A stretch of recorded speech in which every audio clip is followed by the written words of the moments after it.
comment ça va? Aujourd'hui, nouvelle vidéo sur des nouveaux jeux, parce que les sorties n'arrêtent jamais. Là, on va parler notamment d'un jeu que j'ai reçu il y a un moment, mais que j'ai mis très longtemps à finir. Avant de commencer, comme d'hab, évidemment, abonnez-vous, le pouce bleu, allez voir la boutique partenaire Golden Meeple. Et sans plus tarder, on commence par le fameux jeu que j'ai mis énormément de temps à finir. Et je voulais en parler à ce moment-là, en fait, parce que je sais pas. J'ai passé entre 50 et 100 heures sur le jeu. Je l'ai reçu en avril, je crois. J'ai dû m'y mettre en juin, mai, quelque chose comme ça. Gros jeu à campagne chez Awaken Realms. Il m'intriguait énormément de par son thème, principalement. Pour le coup, on a un thème assez mature avec des, des espèces d'explorateurs de rêves qui doivent résoudre des missions dans des rêves, en fait. Tu voyages de rêve en rêve. En fait, le petit background qui va être dévoilé au fur et à mesure, donc je ne vais pas spoiler spécialement, mais en gros, il y a une collision entre le monde des rêves et la réalité. Et du coup, on est des espèces d'explorateurs des rêves pour essayer de résoudre tout ça. Donc voilà, j'en dis pas plus. Comment ça se passe? En fait, le jeu, finalement, en termes de gameplay, est relativement simple et à chaque fois qu'il y a des règles particulières, va être expliqué dans le scénar. Et justement, en fait, il se joue, c'est là où je trouve une de ses grosses particularités, c'est qu'il se joue plus presque comme un jeu d'enquête que comme un dungeon crawler. C'est vraiment très très peu un dungeon crawler, pour le coup. Mais c'est vraiment plus un jeu d'enquête où, en fait, chaque rêve donc chaque donjon, quelque part, va amener son puzzle et son énigme, et il va falloir essayer de trouver comment résoudre le puzzle là-dedans. Donc parfois, évidemment, il y a de la bagarre et tout ça, mais c'est quand même beaucoup axé, parfois sur de la réflexion à la unlock, avec de l'énigme à trouver, des indices, ce genre de choses. Parfois, c'est explorer, combattre, enfin, c'est très mélangé, et puis surtout, il y a ce truc de t'as ton donjon qui se déploie et il va falloir essayer de comprendre comment il fonctionne déjà premièrement parce que chaque donjon va avoir ses propres règles et essayer de comment optimiser au mieux là-dedans et surtout comment trouver les solutions pour le finir tout simplement. Et en fait, sinon, au-delà de ça, le game design, comment ça se joue? Alors, on va détailler un peu la structure du jeu. En gros, ici, on a la map principale sur laquelle on se déplace. Et en fait, on va devoir obtenir des clés pour faire des rêves. Et en fait, en se déplaçant sur la map, bon, il y a des petits événements qui se passent, mais on doit faire aussi ce qu'ils appellent des songes. Et là, souvent, c'est avoir une rencontre aléatoire, qui souvent est un ennemi, parfois non, mais c'est ça qui va te permettre d'avoir les clés. Et c'est aussi ça qui va te permettre de débloquer l'évolution Power Ranger de ton héros. Donc en gros, sa version lucide qui va avoir un paquet de cartes améliorées et tout. Donc ça, c'est en fait, c'est très important de faire les songes pour ça. Le problème, c'est que les songes, au bout d'un moment, c'est un peu chiant. Assez rapidement. Non, pas tant que ça, mais au bout d'un moment, en tout cas, selon votre degré de tolérance, il y a un moment, forcément, vous allez trouver ça chiant de sa structure répétitive et vous allez avoir envie d'enchaîner les rêves. Le truc, c'est que ces songes, ils permettent de débloquer donc un truc super important sur ces héros pour une évolution, sauf que le problème, c'est qu'en fait, pour les débloquer, il faut tomber sur les bonnes cartes tours, parce qu'en fait, à chaque tour qui se passe, il y a une carte, et en fait, il n'y en a que certaines qui permettent de faire évoluer ce truc-là, et il faut finir le songe au moment où il y a cette fameuse carte. Donc pendant très longtemps, en fait, on faisait tous les songes et tout, et pendant très longtemps, on n'a jamais débloqué ce truc-là, parce qu'on n'avait pas compris qu'en fait c'était lié à ça, et même pendant très très longtemps, on n'a fini aucun songe où il y avait ce truc-là. Parce qu'en fait, c'est un espèce de chemin en plusieurs étapes. C'est un truc un peu bizarre, moi je trouve, en termes de game design, de pas avoir choisi quand allait être le moment où les joueurs allaient débloquer ça, parce que du coup, selon le moment où tu le débloques, le jeu va être quand même vraiment plus ou moins dur. On fait ses songes, on gagne les clés, et on arrive dans les rêves, en dépensant des clés. Et donc là, le rêve, c'est le vrai jeu. Et donc, chaque rêve va avoir, comme je disais, ses propres règles, ses propres tuiles à poser. Et là, le jeu, je le trouve vraiment brillant là-dessus. C'est qu'il utilise totalement sa thématique des rêves pour en faire un game design totalement évolutif, on va dire, ou en tout cas surprenant, dans le sens où vraiment les tuiles, quand tu les poses, bah déjà, il se passe des trucs sur les tuiles. Tu vas débloquer à un moment des trucs qui vont faire que quand tu reconnais un symbole sur des tuiles, ça va te débloquer un nouveau truc. Donc, il faut un petit peu observer aussi. Il y a des cartes que tu mets par-dessus qui vont changer le terrain. Il y a des cartes que tu mets de travers. Enfin, vraiment, il y a plein de trucs hyper, hyper malins. Et il y a des moments au début, en tout cas, où vous avez posé des questions, mais est-ce que je fais bien le truc? Est-ce que c'est la bonne règle et tout? Ben oui, c'est parce qu'en fait, les règles du jeu évoluent avec les rêves, en fait, tout simplement. En tout cas, les règles du jeu dans chaque rêve, évidemment, il y a un socle de règles communs sur lequel je vais revenir, mais en tout cas, euh, c'est un jeu où il faut pas trop se prendre la tête, entre guillemets, sur est-ce que je respecte bien les règles, est-ce que je suis sûr, machin. Le jeu te pousse volontairement, casse volontairement ses propres règles régulièrement, et en fait, c'est un truc auquel il faut très vite s'habituer, et qui marche très bien.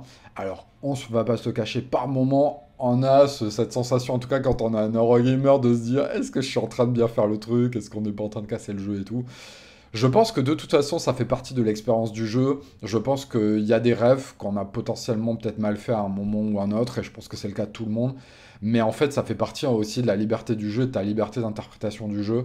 Et c'est un jeu vraiment qui a une façon de fonctionner que j'avais jamais vu dans aucun autre jeu et que tu acceptes totalement parce que tu es totalement immergé dans la thématique et que le jeu quand même te t'habitue à ça, à ce truc de casser les règles et tout. Et donc très vite, il y a une espèce de nouvelle habitude qui se crée et ça devient presque une banalité au bout d'un moment. Mais vraiment, c'est vraiment très très très très bien pensé. Et thématiquement, et en termes de narration et d'écriture d'ambiance, plus que de narration pure, mais en tout cas, la trame principale est un peu obscure et floue. Il n'y a pas vraiment de but et tout. Après, sur ce qui s'est passé dans le monde et tout, ça c'est hyper intéressant. Mais en tout cas, toute l'écriture de l'ambiance et même la traduction française, parce que je l'ai joué en français, et il faut pas sous-évaluer la traduction parce qu'elle est souvent importante aussi. Bah, c'est hyper bien, quoi. Moi, c'est vraiment le meilleur jeu que j'ai joué à ce niveau-là. Il n'y a aucun moment où tu te dis, ah, c'est mal foutu, machin. T'es vraiment 100% dans l'ambiance. C'est assez brillant, surtout quand tu vois la quantité phénoménale de contenu qu'il y a. C'est absolument phénoménal. Dans la boîte de base, il y a deux campagnes. La première campagne, ça dure entre 40 et 50 heures. Alors c'est dur de calculer, mais en tout cas c'est des estimations. Mais quand tu la joues, c'est long. Il n'y a pas de souci, c'est long. Genre il y a plus de 20 rêves, c'est énorme. Et la deuxième, c'est deux fois moins. Mais c'est très gros aussi. Et il y a vraiment du contenu. Donc la boîte de base pour 120 balles, je crois. C'est absolument colossal. La durée du jeu et la quantité qu'il y a. Sachant qu'en plus, tu as des figurines en plastique et tout. Alors il n'y en a pas toutes parce qu'il faut acheter un module si tu veux tous les monstres et tout. Mais quand même, il y a ça, par exemple, dans la boîte de base, c'est quand même des figurines ultra détaillées et tout, c'est hallucinant. T'as des tokens dans tous les sens, un nombre de cartes colossal. T'as des inserts pour ranger les cartes, des intercalaires, enfin... Pouah, le taf d'édition, ça se voit que c'est parce que c'est un jeu qu'ils évaluaient à vendre énormément, parce que c'est une boîte qui marche et tout. Je sais pas si c'est un jeu qui s'est énormément vendu au final, mais voilà quoi, ils ont vraiment mis le paquet. Donc tu as des modules annexes pour deluxifier un peu plus le jeu, mais les contenus de la boîte de base, et moi j'ai joué avec la boîte de base, pas de deluxe ni rien, c'est hallucinant. Même là, on voit les tokens en haut là, c'est des trucs hyper deluxifiés. Enfin voilà, on n'a pas du tout l'habitude de voir ça. C'est hallucinant. Pour venir au socle du game design, le socle du game design, il est très simple. Et pourtant, il est expliqué de manière... alors, ouais, on va le dire de suite, le livre de règles, c'est une catastrophe. C'est... Je sais pas comment ils font à Wacken Realms pour faire des livrets de règles aussi catastrophiques à chaque fois. J'en ai pas fait beaucoup de chez eux, mais à chaque fois que j'en ai fait, c'était catastrophique. Là, en plus, c'est la V2 que j'ai. Et pourtant, le livret de règles est toujours aussi naze. Pourtant, le jeu est tellement simple dans son socle de game design, au-delà des règles spécifiques des rêves. En fait, c'est juste, t'as des cartes. Tu pioches 4 cartes au début de ton tour, t'as un nombre max de cartes en main. Et soit tu utilises la carte pour faire des tests avec la valeur en haut à gauche, soit tu utilises la carte pour faire l'effet. C'est tout. C'est hyper simple. Et en fait, le jeu, c'est par exemple sur la map, on va voir là, ici, par exemple, ça dit il faut faire un test à temps en vert. Et la plupart des tests, c'est en fonction du nombre de joueurs, mais certains sont fixes. Et par exemple, si un test dit 3 par joueur et t'es 2, tu dois faire un test à 6. Mais l'avantage, c'est que tu peux le faire en 2 fois. Donc tu peux faire une première fois à 3 et donc mettre un token vert comme ça. Et ton coéquipier ou toi, même dans le même tour, vous pouvez rajouter 3 pour faire le test et lire dans le livre l'entrée correspondante. Donc c'est vraiment très simple. Tu as 3 valeurs en plus, c'est tout. Tu que le vert, le jaune et le rouge. Donc le rouge c'est la force, le vert c'est le jaune c'est la vitesse et le vert je crois que c'est l'esprit, quelque chose comme ça. Donc voilà, c'est tout. En fait, après les règles de déplacement, elles sont comme dans n'importe quel autre jeu. Tu te déplaces orthogonalement du nombre de valeurs. Basiquement, tu te déplaces avec du jaune, tout simplement. Après, les ennemis, ça te dit sur eux qu'est-ce qu'il faut faire pour les tuer. La plupart, tu peux pas les tuer, tu peux les déplacer. Enfin, chaque ennemi a un peu ses propres règles, mais voilà, ça te dit ce qui a marqué dessus. Et après, sur les tuiles, il y a tout simplement marqué comment tu dois interagir avec les tuiles, en fait. Donc là, voilà, par exemple, ça dit 5 vers et ça dit quelle entrée, soit ce que ça fait, parfois directement, soit l'entrée que tu dois lire. Tout simplement, donc vraiment, c'est hyper simple. Il y a des règles qui vont se débloquer au fur et à mesure avec des nouvelles cartes et qui vont juste rajouter des petites règles, mais vraiment rien d'insurmontable. Alors que quand tu lis le livret de règles, tu te dis, mais oh là là, c'est impressionnant. Enfin, ça a l'air horrible, vraiment. Moi, j'ai lu le livret de règles 2 fois. J'étais là, putain, mais on se lance vraiment dans le jeu, je comprends rien. Voilà, donc moi ce que je vous conseille, c'est de mater une petite vidéo règle sur les bases du jeu. Vous vous lancez direct dans le premier songe, dans le premier rêve, en plus il sert à moitié de tutoriel, donc vraiment allez-y sans crainte. Le livret de règles, vous pouvez le jeter, hein. Bon, j'exagère. Le livret de règles, en fait, il va vous servir pour des rappels de règles, donc vous ne vous rappelez plus à des moments où si vous n'êtes pas sûr sur un point, voilà. Mais ne commencez pas par le livre de règles, vraiment. Une petite vidéo de 1/2 heure qui présente les bases de game design, ça suffit, il n'y a vraiment pas besoin de plus. Donc voilà. Ensuite, bah, évidemment, le monde dans lequel vous avez évolué, il va s'agrandir et tout. Là, voilà, je spoil pas, il y a des parties en plus et tout, mais je spoil pas. Vous avez un personnage qui démarre avec des cartes asymétriques. Voilà, rien d'incroyable. Vous allez upgrader votre paquet au fur et à mesure. Voilà. Moi, ce que je retiens, c'est vraiment, ouais, la qualité des rêves, la qualité de l'écriture, ce côté un petit peu unlock, t'as l'impression d'être dans un jeu d'enquête qui dévoile des pièces au fur et à mesure, plein de surprises dans les rêves, chaque rêve vraiment arrive avec son lot de surprises. Par contre, problème, le jeu est long de ouf, et malheureusement, comme vous avez pu le constater dans ce que je vous ai expliqué du game design de base, bah, c'est que le game design de base, bah, il devient répétitif, et malheureusement, il n'y a pas ce truc de au bout d'un moment, ton perso il évolue suffisamment pour. Non. Au bout d'un moment, t'as même plus besoin d'acheter de cartes, tu t'en fous. Parce qu'évidemment, tu débloques des nouvelles cartes et tout. Mais au bout d'un moment, tu t'en fous. Ton deck il est là, il est fait. Le jeu devient presque trop facile à un moment par rapport au test et tout. En plus, quand tu débloques le mode lucide, alors là, c'est la fête à la saucisse.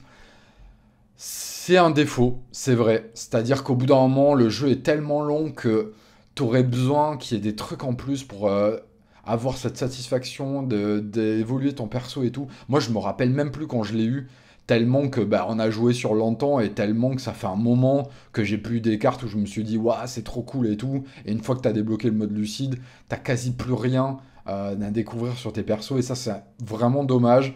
Mais c'est pas vraiment le cœur du jeu, c'est vraiment la découverte des rêves et la narration et l'ambiance. Et donc tu l'acceptes, mais quand même c'est vrai qu'il y a ce truc au bout d'un moment, j'avais besoin de me faire une pause, j'en pouvais plus à force de réutiliser les mêmes mécaniques de game design. Puis vraiment il y a un moment où la difficulté, bah il y en a plus en fait, parce que je sais pas, tu connais bien, tu sais bien comment exploiter game design, et comme je dis, il y a beaucoup de solutions pour arriver à contourner et tout, et en fait la vraie difficulté vient de plus comprendre les rêves et d'arriver à en sortir plus que j'arrive pas à faire ces tests dans les temps parce que c'est trop dur, t'as beaucoup trop d'options en fait au bout d'un moment pour, tu vois, c'est pas comme un Gloomhaven où vraiment t'as cette difficulté de placement et tout à chaque fois. Là, t'essaies d'optimiser au mieux, mais à partir du moment où t'as ces réflexes d'optimisation et que t'as bien compris comment fonctionnait le jeu, bah le jeu devient plus du tout difficile en fait. Et c'est un petit peu dommage pour quelqu'un comme moi qui suis vraiment attaché aux mécaniques et qui, au bout d'un moment, répétait les mêmes mécaniques un peu en boucle. Bah, ça me lasse un peu. Mais voilà, c'est parce que le jeu est tellement long, c'est un petit peu comme quand tu joues à un open world dans un jeu vidéo, au bout d'un moment, tout le système de combat, tu le connais par cœur, et c'est plus ça qui t'excite en fait, c'est la découverte du monde et l'explo. Bah là, c'est exactement pareil en fait. C'est vraiment la découverte du monde, l'explo et ses rêves qui va être le moteur pour continuer. Et voilà. Après, autre défaut, le plateau de jeu. Mais quelle catastrophe. En fait, il a la verticale. Ben, en fait, tu vois rien. Imagine, donc si tu te mets sur le côté de la table comme ça, tu vois tout de travers, machin, c'est un peu galère, mais encore ça peut marcher.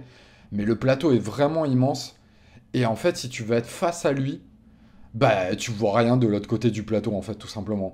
Donc ils ont créé sur BGG, sur Etsy, vous pouvez acheter un plateau à l'horizontale qui marche mais tellement mieux. Et le pire, c'est que quand ils ont refait le Kickstarter, ils ont refait la même erreur.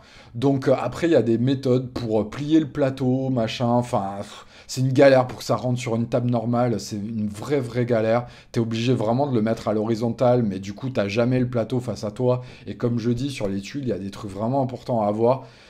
Donc ça, c'est éditorialement, c'est incompréhensible. C'est le seul gros défaut éditorial du jeu. Tout le reste est absolument impeccable. Même la DA du jeu est incroyable. C'est vraiment fou. Mais ce plateau vertical, il rend ouf. Vous allez pouvoir voir sur BGG. Il y a 1 milliard de topics là-dessus. C'est ridicule. Donc voilà, nous on l'a plié, on a fait un peu, on a un peu optimisé notre zone de jeu à notre sauce. Mais vraiment, c'est un problème. Ce plateau de jeu, moi j'ai jamais vu un plateau de jeu si problématique. Il y a même des gens qui l'ont coupé carrément. J'avais presque envie de le faire à un moment tellement que ça me faisait péter un câble. Mais voilà. Vous le savez, le plateau de jeu, ça va être un problème. Essayez dès le début de vous réapproprier votre zone de jeu. Si vous avez une énorme table, ça peut peut-être passer, mais si vous avez une table de taille normale, il va falloir que vous trouviez des solutions rapidement parce que vous allez péter un câble comme nous. Bah, c'est à peu près tout en termes de défauts. En vrai, tout le reste est tellement submergé par ses qualités. Moi, vraiment, en fait, j'ai vraiment envie quand même de conclure sur les qualités énormes du jeu. Parce que bah, c'est vraiment ça pour moi qui fait le cœur du jeu. C'est vraiment euh, cette qualité de narration, d'ambiance, cette DA, cette façon de faire les rêves, sa façon de faire un petit peu un dungeon crawler à la Unlock, ce côté jeu d'enquête par moment, décrypter les choses. Il y a vraiment, et puis au fur et à mesure de la partie, vous allez débloquer des choses qui vont donner des surprises et tout. C'est vraiment, le taf qu'il y a dessus est totalement exceptionnel. Vraiment, quand tu fais ce jeu, des moments tu te dis, mais comment ils ont fait ce truc-là, quoi. Et en fait, t'as un designer principal. Et t'as genre plus de 10 personnes qui sont passées dessus pour écrire. En fait, chaque personne, tu le vois dans les crédits, ils ont écrit par exemple 5 rêves. Voilà, mais c'est absolument génial. Et clairement, c'est le genre de jeu qui ne peut être fait que parce que c'est un studio.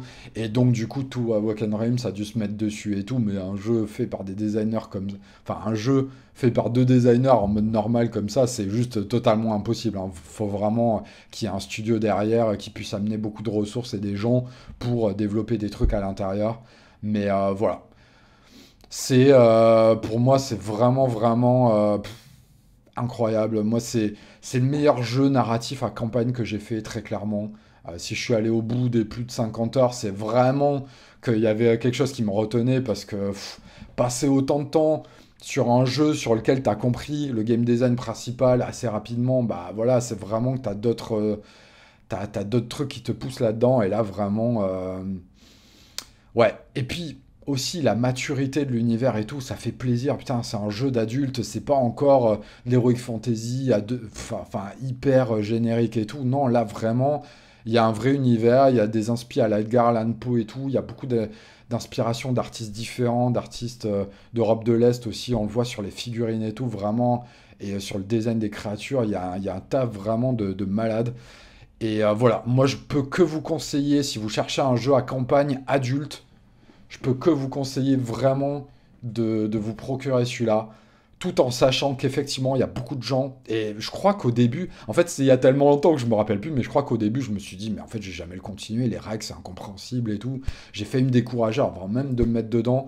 Moi, le meilleur conseil que je vous donne, c'est vraiment juste une petite vidéo règle pour le game design de base qui est vraiment très simple. Vraiment, vous lancez dans le premier rêve et vous laissez porter par le truc. Si à un moment vous faites des erreurs, c'est pas grave. Est-ce qu'on penseront plus tard, il y aura des choses que vous aurez compris plus tard et tout, c'est pas grave. Le jeu est fait pour avoir de toute façon un côté flottant et je joue avec les règles à l'intérieur de mon propre jeu et ça fait partie du game design du jeu. Donc voilà, n'ouvrez pas le livre de règles, enfin ouvrez-le plus tard si vous avez si vous posez des questions sur des choses spécifiques, mais ne commencez pas par ça, ça va vous démotiver, c'est voilà. C'est à Wacken Rims, c'est un problème. Je sais pas pourquoi ils font des aussi mauvais livrets de règles, surtout quand ils en font une V2. Mais voilà, faut l'accepter. Faut l'accepter parce que le jeu est exceptionnel et mérite vraiment votre attention.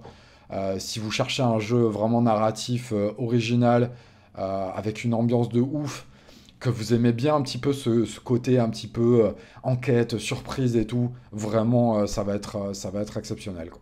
Ensuite, on passe à un autre jeu narratif qui est sorti chez Asmodée aussi, Perspective.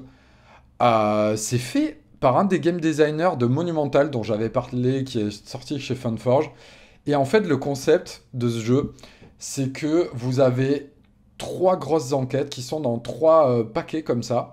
Et à l'intérieur, vous avez quatre parties qui sont en fait des enveloppes dans lesquelles vous allez avoir des cartes d'indices. En fait, vous allez lire une fiche qui va vous dire, voilà, le début de l'enquête et tout. Et en fait, donc vous allez dire encore un jeu d'enquête classique et tout. Oui, mais pas totalement. En fait, dans les enveloppes dont je vous ai parlé, vous allez donner une carte à chaque joueur, une carte à chaque joueur, une carte à chaque joueur. Et en fait, chaque joueur va avoir une partie des indices. La plupart des indices, bon là je spoil pas trop, hein, c'est pas plus que ça, sont visuels. Donc du coup, il y en a qui sont visuels, il y en a qui sont des caméras de surveillance, il y en a qui sont des photos, il y en a qui sont des textes, il y en a qui sont des coupures de journaux, il y a plein de choses. Voilà, ça c'est par exemple une coupure de... Non, c'est pas une coupure de journal, mais c'est un texte. Et en fait, le truc hyper intéressant du jeu, c'est qu'il va falloir communiquer avec les autres gens, les infos que vous avez, même quand elles sont visuelles, et c'est là où c'est pas évident, parce que des fois, sur le truc visuel, tu vas donner un portrait un peu global, alors que c'est peut-être pas ça l'info importante, il va falloir donner les infos qui paraissent importantes, et une personne va parler, et moi je vais dire, mais attends, c'est moi qui ai la suite de cet indice, ça me parle un truc, bam, et puis l'autre va dire, ouais, moi j'ai pas ça, mais par contre j'ai ça, et du coup, c'est trop bien, c'est vraiment trop bien, parce que c'est trop bien écrit, enfin, c'est trop bien écrit dans le fait que ces fameux 10 indices que vous avez, ils ont vraiment tous des infos importantes dedans qu'il va falloir recouper. Et l'enquête, en fait, elle est vraiment trop bien faite à chaque fois. Et ce qui est ouf, en plus, c'est que l'enquête est en 4 fois, enfin, elle est en 4 parties. Chaque partie est hyper bien foutue. Et ces 4 parties sont reliées, en fait, elles continuent. Et la quatrième, c'est bah, faire l'amalgame de tout ça, enfin faire le résumé de tout ça, et ça va te donner une solution générale à tout ce que tu as fait jusque-là sur toutes les enveloppes en fait. Bah putain, c'est hyper bien fait, c'est mature. Les trois enquêtes donnent un truc vraiment différent. Moi j'ai trouvé ça vraiment hyper bien, j'aime beaucoup les jeux d'enquête. Et celui-là, vraiment, un twist vraiment original. J'étais assez étonné. Enfin, je savais pas du tout à quoi m'attendre, je vais pas le cacher. J'ai reçu dans un carton Asmodée, j'étais là, c'est quoi ce jeu? La DA a l'air cool. Allons-y, quoi, tu vois. Il n'y a pas de règles, il y a zéro règle, vraiment. Je crois que c'est une toute petite fiche. Il y a un tuto, j'avais même pas vu, on l'a même pas fait, tellement que c'est vraiment simplissime. Et bah, pourtant, ça marche de ouf. Voilà, la règle est résumée en fait derrière, comme ça, là. Et ben, en fait, comme d'hab, dans les jeux d'enquête en général, t'as une question générale qui est présentée dès le début pour te donner qu'est-ce que tu cherches réellement dans ce truc-là.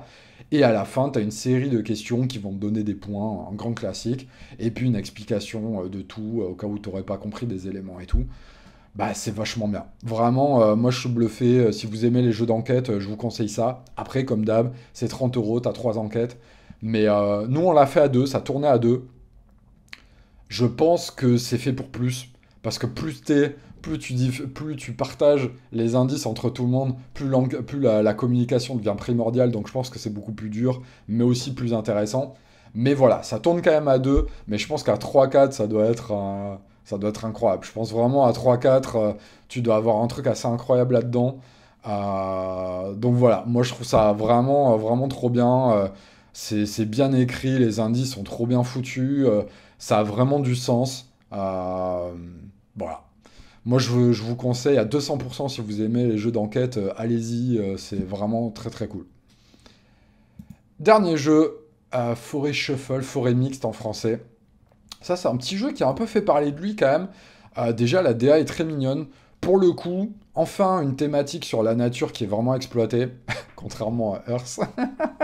Ouais, je mets un petit taquet, c'est pas sympa. Mais en fait, pourquoi? Parce que le game design de ce jeu, vraiment, euh, est pensé dans la manière dont tu poses les cartes, c'est pensé thématiquement, et ça, je trouve ça vraiment hyper agréable. En fait, le système de jeu est très simple.